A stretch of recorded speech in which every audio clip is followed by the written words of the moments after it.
आज हम doctor APJ Abdul Kalam की जो कोटेशंस है उसके थ्रू उनके थॉट प्रोसेस को समझने की कोशिश करेंगे। जो उनका सबसे पहला कोट है और सबसे फेमस कोट है वो है, you have to dream before your dreams can come true. There are two ways of living life. एक ऑप्शन तो ये है कि जैसी हमारी रियलिटी है वो हमारे फ्यूचर को डिफाइन करे। फॉर एग्जाम्पल, आज आपकी करंट रियलिटी ये है, इस लेवल पे है, आपके पेरेंट्स ने यहां तक अचीव किया है, तो अगर उसके बेस पे आपका फ्यूचर डिसाइड होगा तो मैक्सिमम वहां से आप यहां तक सोच सकते हो। आपके पेरेंट्स भी यहां से यहां तक सोच सकते हैं, उससे ऊपर नहीं सोच सकते।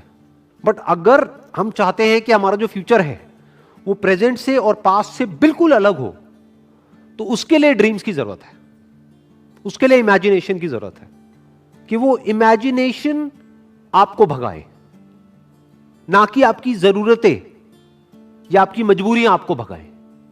और इमेजिनेशन की खास बात क्या है, आपके हाथ में पूरा कंट्रोल है कि आप कहां तक सोच सकते हो, आप कहां तक इमेजिन कर सकते हो। उसका आपकी रियलिटी से कोई कनेक्शन नहीं है। हो सकता है आप एक ऐसे बैकग्राउंड से हो जहां से कि वो इमेजिनेशन दूर दूर तक मैच नहीं हो रही है। और उसका सबसे बड़ा एग्जाम्पल कौन है? Doctor APJ Abdul Kalam.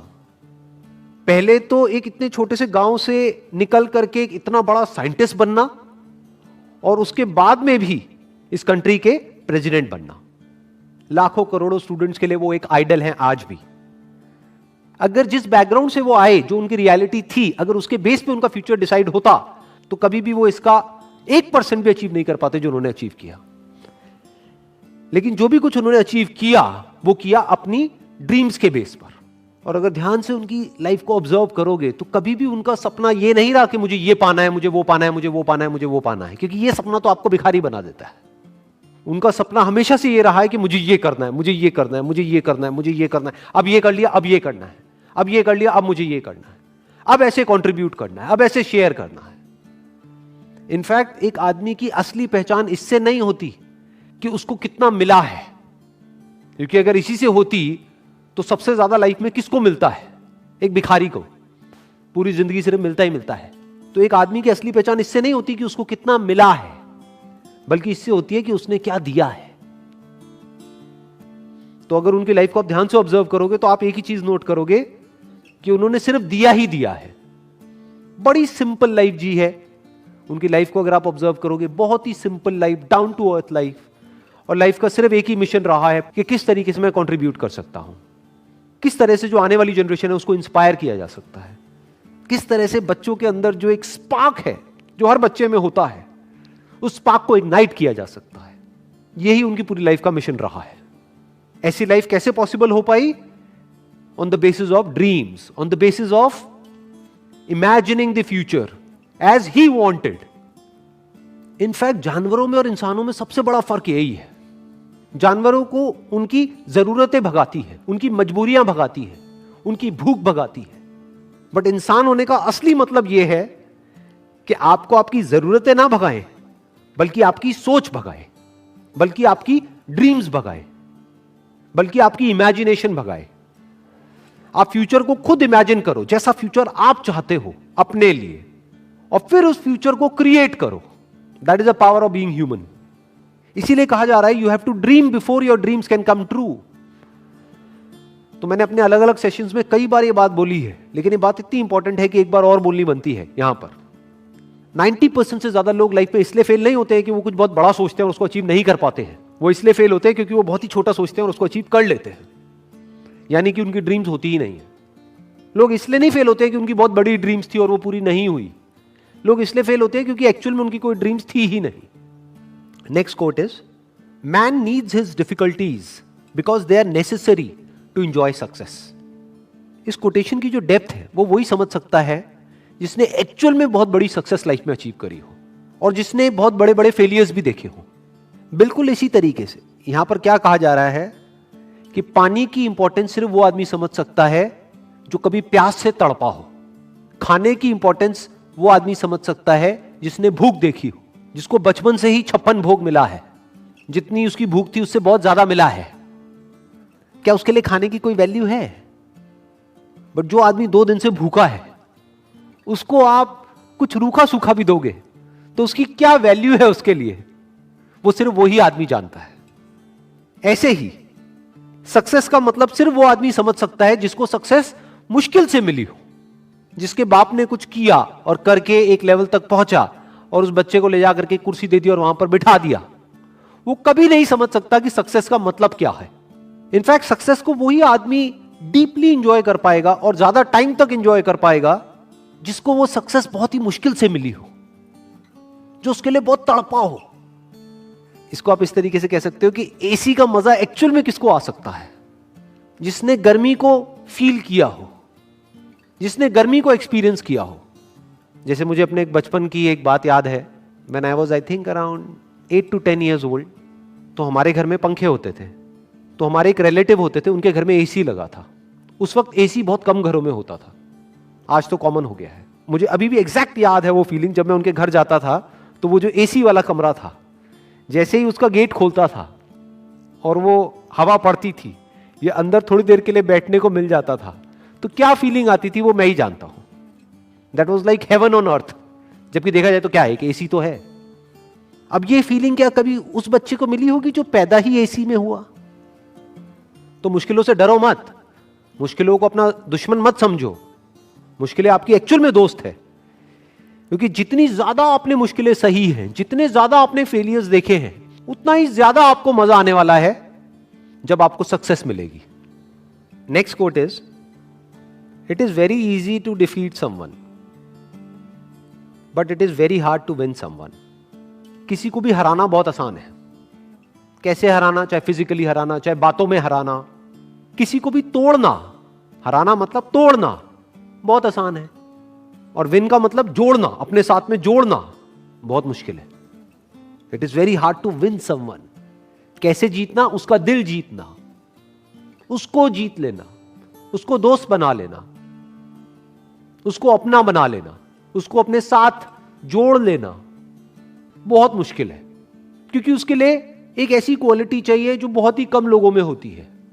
क्या है वो क्वालिटी? पेशेंस। बहुत पेशेंस चाहिए।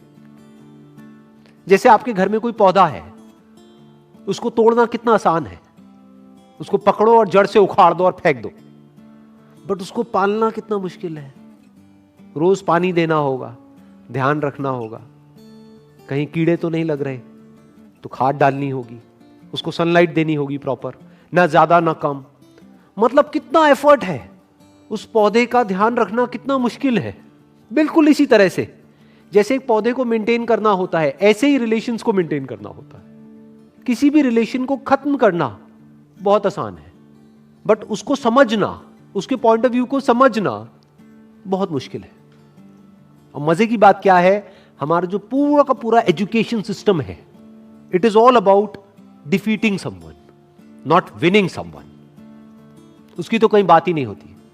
जब भी कोई बोलता है कि मैंने टॉप किया है, इसका मतलब क्या? कि बाकी सबको मैंने पीछे छोड़ दिया है। देखो मेरे को ये मेडल मिला है, गोल्ड मेडल मिला है। क्यों? क्योंकि मैं रेस में फर्स्ट आया हूं। मतलब क्या? मैंने बाकी सबको हरा दिया है। I have defeated everyone else. तो हमारी जो ट्रेनिंग हो रही है बचपन से ही, कंडीशनिंग हो रही है, जिस तरह का एटमोस्फेयर है चारों तरफ, जिस तरह का हमारा एजुकेशन सिस्टम है, जिस तरह की घर पे बातें होती हैं, जिस तरह के कंपैरिजंस होते हैं, यहां तक कि भाई बहन को भी नहीं बख्शा जाता है। आपस में लड़वा देते हैं कि देख तेरी बहन कितनी अच्छी है पढ़ाई में, तू कितना गया गुजरा है, तू कितना निकम्मा है। तो ये क्या किया जा रहा है? कंपटीशन करवाया जा रहा है और एक दूसरे को पीछे छोड़ने की कोशिश करी जा रही है। चारों तरफ किसी दूसरे को हराने के बारे में सोचा जा रहा होता है। तो ये तो हमारी रग रग में दौड़ रहा है। किसी को तोड़ने के लिए जो चाहिए वो तो हमारी रग रग में दौड़ रहा है। तो सवाल ये उठता है कि किसी को जोड़ने के लिए, किसी से जुड़ने के लिए और किसी को अपने साथ जोड़ने के लिए, किसी को अपना बनाने के लिए क्या क्वालिटीज हमारे अंदर होनी चाहिए, वो समझना पड़ेगा और वो अपने अंदर डेवलप करना पड़ेगा। उसके अंदर सबसे बड़ी क्वालिटी होनी चाहिए पेशेंस। दूसरी होनी चाहिए केयरिंग एटीट्यूड। ये नहीं कि आप पूरी तरह से सेल्फिश हो जाओ, अपने बारे में सोच रहे हो। सामने वाले की केयर करनी होगी, सामने वाले की जो फीलिंग्स है उसकी केयर करनी होगी। अगर दूसरे वे में देखा जाए तो एक तरफ से क्या हो रहा है, जब आपने किसी को हराया तो जिंदगी भर के लिए आपको एक दुश्मन मिल गया, क्योंकि अब वो मौका ढूंढेगा आपको हराने का, और आज नहीं तो कल आपको हराएगा। वो किसी भी तरीके से आपको हराएगा। तो आपको क्या मिला? किसी को हरा करके एक जीत मिली छोटी सी, लेकिन जिंदगी भर के लिए एक दुश्मन मिल गया। दूसरी तरफ से अगर किसी को हमने अपना बना लिया, तो अगर हम किसी वजह से हार भी गए on a temporary basis because of some reason, तो वो हार बहुत छोटी है उसके आगे जो एक्चुअल में हमको मिला है। क्या मिला है? जिंदगी भर के लिए एक दोस्त मिल गया है। और दोस्त अगर एक्चुअल में दोस्त हो, वो नहीं जो सिर्फ मतलब के लिए होते हैं, दोस्ती अगर असली दोस्ती हो, तो उसकी वैल्यू पैसे में आंकी नहीं जा सकती है, या ये कह लो उसकी कोई वैल्यू ही नहीं है। That is priceless. देखो ध्यान से समझो, क्या हुआ कि जब भी आप किसी को हराते हो, तो याद रखना, आपको लग रहा है कि आपने उस एक को हराया है तो मेरा एक ही दुश्मन बना। अरे आपका एक दुश्मन नहीं बना है, उसके सारे दोस्त भी तो आपके दुश्मन बन गए। तो अब आपका एक दुश्मन नहीं है। अगर इस आदमी के 1000 दोस्त हैं, तो अब आपके 1001 दुश्मन है। दूसरी तरफ से अगर आपने किसी को अपना बना लिया है या एक दोस्त बनाया है, तो ये मत समझो आपने एक दोस्त बनाया है। अगर इस आदमी के 1000 दोस्त हैं, तो अब आपका एक दोस्त नहीं है, अब आपके 1001 दोस्त हैं। इसको दूसरे वे में भी बोला जा सकता है कि जिसकी आदत बन जाती है दूसरों को जीतने की, तो पूरी दुनिया उसकी दोस्त बन जाती है। और दूसरी तरफ से जिसकी आदत है सिर्फ दूसरों को नीचे गिरा करके खुद ऊपर उठने की, या दूसरों को हरा करके खुद जीतने की, उसकी पूरी की पूरी दुनिया ही दुश्मन है। आज नहीं तो कल उसको ये समझ आ जाएगा, पूरी दुनिया उसके अगेंस्ट हो जाएगी। और इस तरफ से अगर किसी के अंदर ये क्वालिटी है, तो पूरी दुनिया उसके साथ में आकर के खड़ी हो जाएगी। और इसमें सबसे बड़ा एग्जाम्पल है वो जहां से कि ये कोटेशन आ रही है, यानी कि डॉक्टर एपीजे अब्दुल कलाम। चाहे कोई भी आदमी हो, किसी भी रिलीजन का हो, किसी भी कंट्री का हो, सब उनकी रिस्पेक्ट करते हैं। ऐसा कैसे हो पा रहा है? इसका मतलब यह है कि उन्होंने सबका दिल जीत लिया है, सबको अपना बना लिया है। अभी आप लोग जो मुझे वीडियो में देख रहे हैं, मैं आपको स्ट्रांगली रिकमेंड करूंगा कि डॉक्टर एपीजे अब्दुल कलाम की एक बायोग्राफी है जो कि गुलजार साहब ने लिखी है। वैसे मैंने अपने पहले भी एक वीडियो में रिकमेंड करी थी, लेकिन अभी तक आपने अगर नहीं सुनी है, तो I strongly recommend you all कि एक बार जाकर के आप उसको सुनो, तो उससे आप